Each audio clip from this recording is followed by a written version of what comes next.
Assalomu alaykum. Sizlar Avtostay kanaldasizlar. Bu videomizda bugun juda ham qiziq mavzu. Priora motor, unga turbina yoki drossil. Qaysi birini qo'ygan yaxshi, qaysi biri nechi pulga tushadi. Videomizni boshlashdan oldin kanalga podpisatsiya qo'yamiz. Shu videoning tagiga bitta like. Biza bo'lsa boshlaymiz.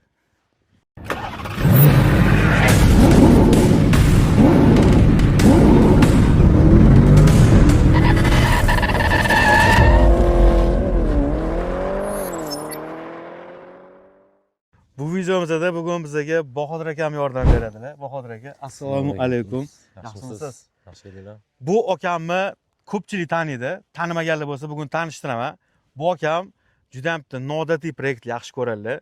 Bular yig'gan proyektlari yaxshi rezultatlarni ko'rsatgan. Bu akam nima desa bo'ladi? Jigulini 01, 02, 03, 05, 06, 07 hammasiga programmator qo'yganlar. Nivaga ham programmator qo'yganlar. O'sha знаменитый Zaporojga mana shu akam programmator qo'yganlar, даже BMWga ham programmator qo'yganlar. Aka, sizga bitta savol. Nimaga aynan programmator? Programmator endi nadojniy resursi, narx-navosi hammasi finans ta'minladi. Finans arzonroq bitgani uchun, arzonroq narsa bilan yaxshi rezultat olish uchun mощности, kattaroq mощности ham ushlaydi bemalol. O'shaning uchun nadojniy bo'lgani uchun bizda ommalashgani uchun shu motorni tanladik. Keyin aka, programmator masalan o'zi necha xil bo'ladi? Bizda necha xillari bor? Programmator xillari ko'p. Bizda asosiy ommalashgani shu 1.5, 1.6, 1.8, 2 litr. Hozircha 2 litrli programmatorlar ham bor. Bor, 2 litrli ham bor. Bizda ham bormi bunaqa? Bor, Audi Carnival bilan yurishadi. Audi Carnival bilan yurishadi. Bor, yurganlar bor. Qarang, o'sha programmator, masalan, u rossiyskiy производство, to'g'rimi? Rossiyaniki. Bizda ham bor, masalan, Dons motori bor, Nexa'niki 1.6 ham. Uni farqi nimada aka? Qaysi biri tuningga potensiali ko'proq? Endi programmatorda tuningga uning zapchaslari bizda ko'p. Undan muammo yo'q. Nexia motorga unga tuning narsalari yo'q. Почти yo'q. Mощности ham katta mощности usholmaydi. Priorada katta mощность biz berganmiz, 2,5 baram berganmiz, ushlagan. Resurs bor, ushlaydi. 2,5 barda ushlaydi. Bu programmator undan kuchliroq. Aka, keyin mana bu drossilli motor. Bu qanaqa prinsipda ishlaydi? Qanaqasiga ishlaydi ya'ni? Drossilda turbinadan farqi har bitta kameraga alohida havo kiradi. Alohida havo kiradi. Shu primoy chiqqan kirgani hisobiga standartga nisbatan shu drossilda primoyroq ishlaydi. Primotok deyiladi. Primotochniy bo'ladi. Primotochniy guruch turlari ham xillar hammasi o'sha primotok. Bunda havo kiradi, kamerada yonib chiqib ketaveradi-da. Turbinaning vazifasi boshqa narsa. Turbinaga to'xtalamiz. Drossildan nechta ot kuchi hosil bo'ladi aka? Drossildan maksimum kisti. Bunda 1.8. 1.8 programmatorda, drossilda maksimum kisti ot kuchi hosil bo'ladi. Kisti ot kuchi hosil bo'ladi. Qiyin masala. Keyin drossil ishlash prinsipi u постоянный ishlaydi, to'g'rimi? Manaqada baland ishlaydi. Постоянный ishlaydi, to есть. Endi konfigga bog'liq hammasi. Bu городскойroq yig'ilgan. O'zi drossilda shu motor напряженный ishlaydi, основной. Bor kuchi bilan ishlaydi. Bor kuchi bilan ishlaydi. Kistagacha ot kuchi hosil bo'ladi drossildan. Endi turbina motor. Aka, buni ishlash prinsipi qanaqa? Turbina motor, turbinada mana chiqayotgan ugar, drossilda primoy chiqib ketsa, bunda chiqayotgan ugardan foydalaniladi. Chiqayotgan ugar turbinani garajkasiga aylantiradi. Aylantirgan hisobiga bu yoqdan havo majburlab tiqqani hisobiga уже tezlashadi. Bu kuchi asosiy ugardan oladi bu turbina. O'zidan chiqayotgan havoni, o'zidan chiqayotgan ugardan kuch oladi. O'ziga qaytarib bu yoqdan interkulyatор o'tadi, kirib mощность ko'payadi. Ishlash prinsipi shunaqa. Bundan nechta ot kuchi hosil bo'ladi aka? Bundan endi mana hozir bunda 1.6 aviomimiz. Bu motorimiz 1.6. 1.6 aviomda turbinada golovka standart holatda. Standart holatdan 300 tagacha hosil bo'ladi. 300 tagacha hosil bo'ladi. Lekin ichini yana uslit qilib turbinani kattaroq qo'yib, golovkada ishtovlarni berib, yana mощность ko'tarsa bo'ladi. 500 tagacha hosil bo'ladi. Mana shunda hozir golovkani porting qilsa bo'ladi demoqchisiz bunda.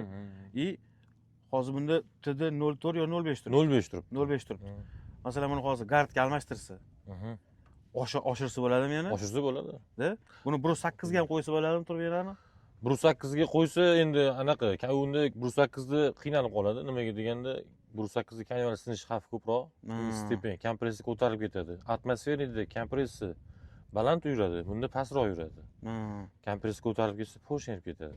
Shuning uchun ko'pchilik yo 1.6 yo 1.5 maksimum 1.6 yig'adi, maksimum. Так 1.5 nadojniy. 1.5 nadojniy. 1.5 da nechta otquch chiqarsa bo'ladi? 1.5 da bundan ham ko'p chiqarsa bo'ladi, chunki katta moshins bersa bo'ladi. Kanivali sinmaydi.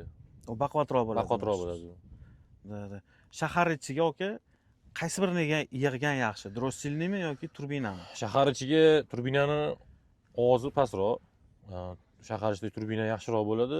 Drossilda endi o'sha ovoz balandligi hisobiga shaharda muammo bo'ladi. Sразу уже bilishadi, keyin ozgina talchok bilan yuradi. Shu hisobiga turbina nadojniy variant shahar ichiga. I get it. She wanna come with me, I get it. She wanna come feel me, I get it. She want it, I get it. Shawty wanna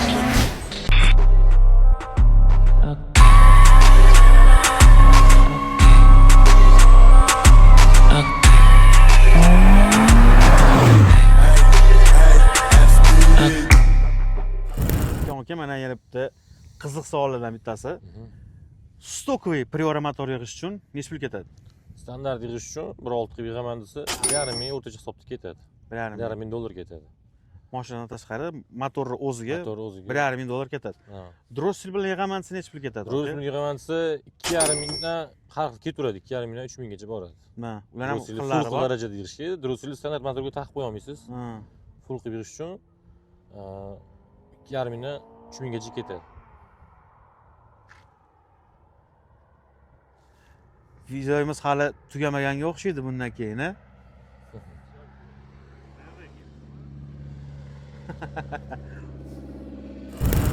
Mana keyin aka, turbina motor yig'ish necha pulga tushadi?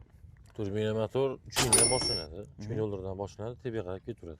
O'shanda motori bilan turbina qo'shib aytyapsiz. Motor bilan ichini yig'ish, motor и uni aksesuarlari, turbina aksesuarlari bilan 3 ming dollardan boshlanadi. Keyin masalan yig'moqchi bo'lganlarga to'g'ri yig'ish uchun nima maslahat berasiz?